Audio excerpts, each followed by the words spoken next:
I'm Carl Lanning. This is Brazos River Charter School with This Week in History, specifically the week of October 6th through 12th. Well, the first thing, big event that we have this particular week is 1927, October the 6th, The Jazz Singer, starring Al Jolson, came out. It was the first talkie.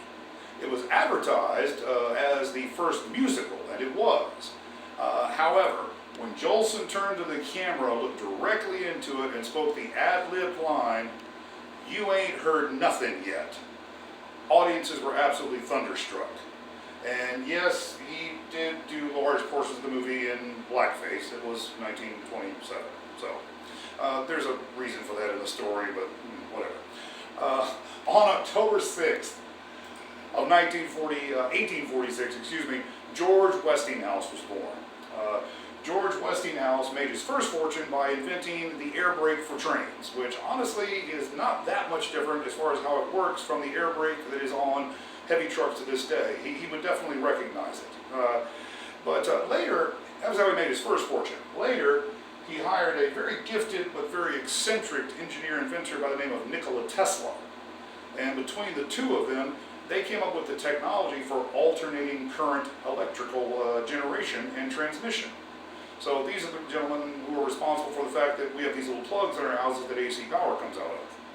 But this did lead to what was called the War of the Currents between Westinghouse and Edison. Edison held all the patents on DC power and was very financially interested in seeing it succeed, AC or DC. The country was rapidly electrifying, and whatever direction we went, somebody was going to make a fortune. Now, Edison engaged in what really could be best described as a fear campaign against Westinghouse AEC power. The state of New York used in 1900 the electric chair for their executions.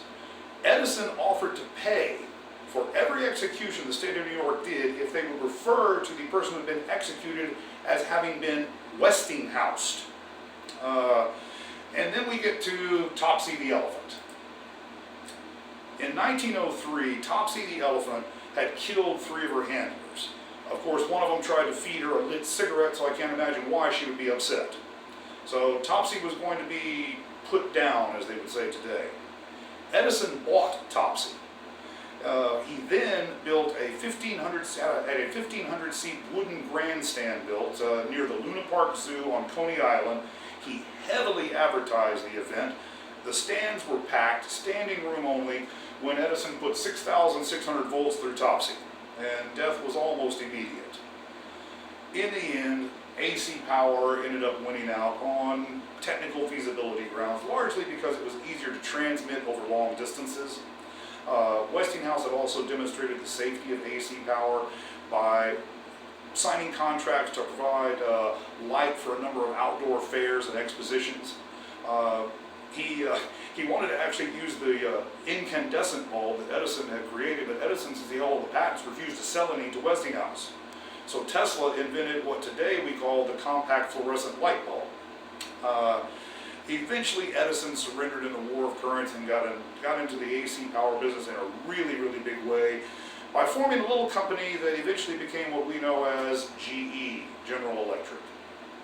Well, folks, that's it for This Week in History from Brazos River Charter School, and we look forward to seeing you right here next week.